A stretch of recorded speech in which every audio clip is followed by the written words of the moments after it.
नमस्कार दोस्तों, मैं राकेश कुमार आप सभी का आपके अपने YouTube चैनल तैयारी जीत की बाई आर.के. सर में स्वागत करता हूं।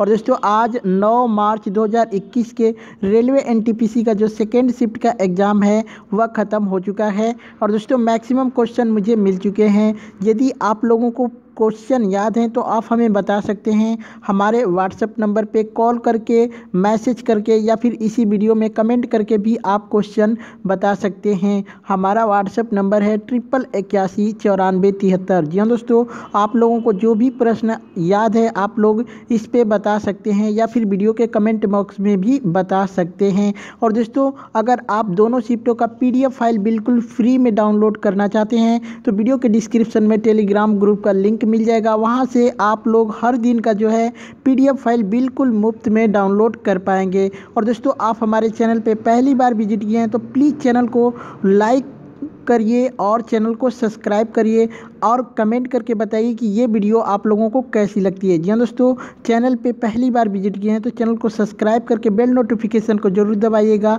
क्योंकि यहाँ पे 100% जो है रियल प्रश्नों का एनालाइज किया जाता है। और दोस्तों आपके लाइक और आपके कमेंट काफ़ी मोटिवेट करते हैं, तो प्लीज़ लाइक और कमेंट ज़रूर करिएगा। चलिए आज का पहला प्रश्न देखते हैं। सीढ़ी नुमा खेती किस राज्य में की जाती है? जी हाँ दोस्तों, सीढ़ी नुमा खेती जो है ये किस राज्य में की जाती है? तो दोस्तों ये उत्तराखंड में की जाती है। और दोस्तों उत्तराखंड में जो पहाड़ होते हैं ये सीढ़ी नुमा आकार के होते हैं, तो उन्हीं को सीढ़ी नुमा खेत कहा जाता है। ठीक है, तो उत्तराखंड आपका राइट आंसर हो जाएगा। एक प्रश्न आया था दोस्तों कि इनमें से किसका निर्माण शाहजहां ने नहीं करवाया था? तो दोस्तों एक ऑप्शन में आपके था कि बुलंद दरवाज़ा। तो दोस्तों जो बुलंद दरवाज़ा है इसका निर्माण अकबर ने करवाया था, शाहजहां ने नहीं करवाया था। तो आपका बुलंद दरवाज़ा जो है बिल्कुल राइट आंसर हो जाएगा। एक प्रश्न आया था दोस्तों कि मृतकों का टीला किसे कहा जाता है? जी हाँ दोस्तों, मृतकों का टीला किसे कहा जाता है? तो आपके ऑप्शन में था मोहनजोदड़ो, जो कि बिल्कुल राइट आंसर हो जाएगा। जी हाँ दोस्तों, मोहनजोदड़ो को ही मृतकों का टीला कहा जाता है। ठीक है, वीडियो को लाइक ज़रूर करिएगा दोस्तों, काफ़ी मोटिवेशन मिलता है आपके लाइक और कमेंट से। एक प्रश्न आया था दोस्तों कि क्वांटम उपग्रह किस देश ने लॉन्च किया था? तो दोस्तों ये 2016 में चीन ने लॉन्च किया था क्वांटम उपग्रह, तो चीन आपका राइट आंसर हो जाएगा।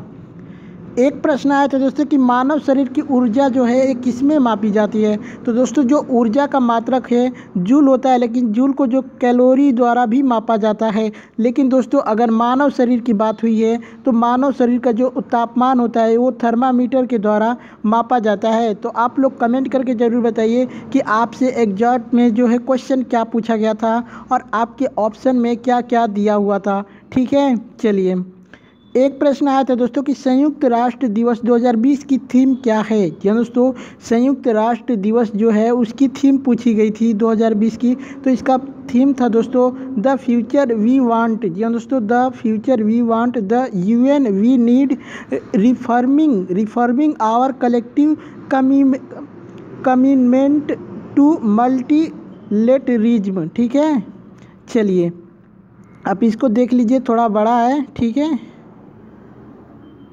चलिए मैं एक बार फिर से पढ़ के बता देता हूँ। The future we want, the UN we need, reforming our collective commitment to multilateralism. ठीक है, ये था 2020 का संयुक्त राष्ट्र दिवस का थीम। ठीक है, चलिए एक प्रश्न आया था दोस्तों, बच्चे ने पूछा कि हिमाचल प्रदेश का संस्थापक पूछा था या फिर हिमाचल प्रदेश को कब राज्य बनाया गया था? आप लोग कमेंट करके ज़रूर बताइए कि क्या ये प्रश्न पूछा गया था या फिर नहीं। अगर पूछा गया दोस्तों तो इसके जो राजा थे, राजा जोगेंद्र सेन थे, इन्होंने 8 मार्च 1948 को एक समझौते पर जो है हस्ताक्षर किए थे और 15 अप्रैल 1948 को जो है हिमाचल प्रदेश को राज्य के निर्माण में घोषित कर लिया गया, यानी राज्य का निर्माण हो गया हिमाचल प्रदेश का। ठीक है, चलिए एक प्रश्न आया था दोस्तों कि वैन का फुल फॉर्म बताना था। ठीक है, वैन का फुल फॉर्म पूछा था, तो इसका फुल फॉर्म हो जाएगा वैल्यू एडेड नेटवर्क। ठीक है, वैल्यू एडेड नेटवर्क आपका राइट आंसर हो जाएगा। एक प्रश्न पूछा गया था दोस्तों कि भारतीय संविधान में जर्मनी से कौन सा जो है स्रोत लिया गया है। तो दोस्तों जो भारतीय संविधान में जर्मनी से आपातकाल के दौरान राष्ट्रपति के मौलिक अधिकार संबंधी शक्तियां और आपातकाल के समय मूल अधिकारों का परिवर्तन, ये जो है दोस्तों ये भारतीय संविधान में जर्मनी से लिया गया है।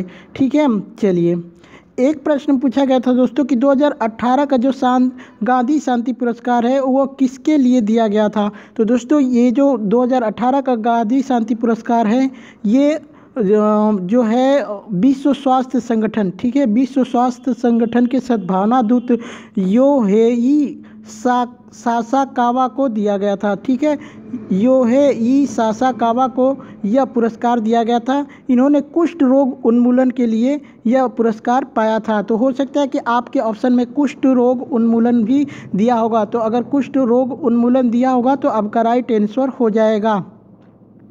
एक प्रश्न आया था दोस्तों कि चेंजिंग इंडिया के लेखक कौन हैं। ठीक है दोस्तों, चेंजिंग इंडिया का अगर लेखक पूछा गया होगा तो दोस्तों ये जो है डॉक्टर मनमोहन सिंह के द्वारा लिखा गया है। लेकिन दोस्तों कुछ बच्चे ने ये भी बताया कि चेंजिंग इंडिया जो है ये किसके लिए लिखी गई है। तो दोस्तों जो भारत का जो आर्थिक व्यवस्था है उसको सुधारने के लिए द चेंजिंग इंडिया जो है लिखी गई थी। ठीक है, तो भारत का जो अर्थव्यवस्था है उसके लिए चेंजिंग इंडिया लिखा गया था डॉक्टर मनमोहन सिंह के द्वारा। एक प्रश्न आया था दोस्तों कि इनमें से कौन सा आंदोलन गांधी जी से संबंधित नहीं है। मुझे दोस्तों एक जो है ऑप्शन मिला है बारडोली सत्याग्रह। तो दोस्तों जो बारडोली सत्याग्रह इसमें गांधी जी और ये क्या बोलते हैं दोस्तों, लाल बहादुर शास्त्री नहीं दोस्तों, यहाँ पे इसमें गांधी जी और एक कोई व्यक्ति थे वो शामिल थे, लेकिन इसमें भी गांधी जी का संबंध है। तो बाकी के 3 ऑप्शन जो है ये कमेंट करके मुझे बताइएगा। ठीक है, चलिए एक प्रश्न आया था कि इनमें से कौन सा धातु क्षारीय धातु नहीं है। तो दोस्तों इसका भी ऑप्शन मुझे नहीं मिला है। अगर आप लोगों को ऑप्शन पता होगा तो कमेंट करके ज़रूर बताइएगा। एक प्रश्न पूछा गया था दोस्तों कि संपूर्ण क्रांति किसका नारा था। जी हाँ दोस्तों, संपूर्ण क्रांति जो है किसका नारा था या फिर किसका विचार था। तो ये जयप्रकाश नारायण का विचार और नारा दोनों था। ठीक है, चलिए एक प्रश्न आया था दोस्तों कि सबसे ज़्यादा बार ऑस्कर जीतने वाली फिल्म या फिर सबसे ज़्यादा बार ऑस्कर जीतने वाले व्यक्ति कौन है।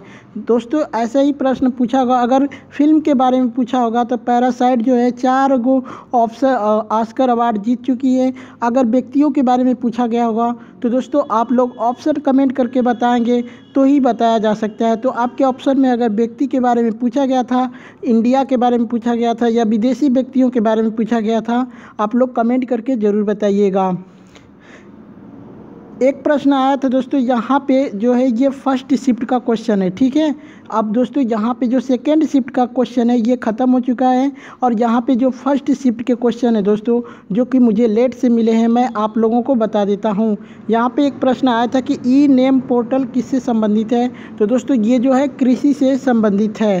ठीक है, एक प्रश्न आया था दोस्तों कि ऑस्ट्रेलिया में किस पराबैंगनी किरण के कारण ज़्यादा स्किन कैंसर हो रहा है। तो ये हो जाएगा यूवी जो पराबैंगनी किरण है इसके कारण ऑस्ट्रेलिया में जो है सबसे ज़्यादा स्किन कैंसर हो रहा है। एक प्रश्न आया था दोस्तों कि किस रंग में प्रकाश संश्लेषण जो है सबसे ज़्यादा होता है। तो आपका राइट आंसर हो जाएगा लाल रंग में। एक प्रश्न आया था दोस्तों कि भारत में सबसे पुराना तेल शोधक कुआं कहाँ पर है। तो दोस्तों ये डिगबोई असम में है। ठीक है, वीडियो को लाइक ज़रूर करिएगा। एक प्रश्न आया था लेदर और कोको किससे संबंधित है। तो दोस्तों ये ब्राउन क्रांति से संबंधित है। ठीक है, जिसको भूरी क्रांति कहा जाता है। एक प्रश्न आया था दोस्तों कि भारतीय धरोहर पशु कौन सा है। तो दोस्तों इसमें शायद आपका जो है हाथी राइट आंसर हो जाएगा। यहाँ पे चीता, बाघ और एक सींग का गैंडा भी दिया था। ठीक है, चलिए एक प्रश्न आया था दोस्तों कि इनमें से कवक से होने वाला रोग कौन सा है। तो जो दोस्तों जो गन्ना में होता है रोग वह जो कवक से होता है। तो आपके ऑप्शन में गन्ने का शायद ऑप्शन दिया हुआ था तो गन्ना आपका राइट आंसर हो जाएगा। एक प्रश्न आया था दोस्तों कि भगवत गीता, कुरान, बाइबिल और डिक्शनरी में असंगत क्या का पहचान करना था। तो दोस्तों इसमें जो है भगवत गीता भी एक धार्मिक ग्रंथ है, कुरान भी धार्मिक है, बाइबिल भी धार्मिक है, लेकिन दोस्तों ये डिक्शनरी है जो इससे अलग है। तो आपका राइट आंसर हो जाएगा डिक्शनरी। एक प्रश्न आया था दोस्तों कि विद्युत ऊर्जा को यांत्रिक ऊर्जा में कौन बदलता है। तो इलेक्ट्रिक मोटर जो है आपका राइट आंसर हो जाएगा, जो कि विद्युत ऊर्जा को यांत्रिक ऊर्जा में कन्वर्ट करता है। तो दोस्तों इतने सारे प्रश्न मुझे मिले थे। ये वीडियो आप लोग को कैसी लगी कमेंट करके ज़रूर बताइएगा। अच्छी लगी हो तो लाइक करिएगा, अपने दोस्तों के साथ शेयर करिएगा, और चैनल पर पहली बार विजिट किए हैं तो प्लीज़ चैनल को सब्सक्राइब करके बेल नोटिफिकेशन को ज़रूर दबा लीजिएगा। चलिए चलते हैं, मिलते हैं नेक्स्ट वीडियो में, तब तक के लिए जय हिंद।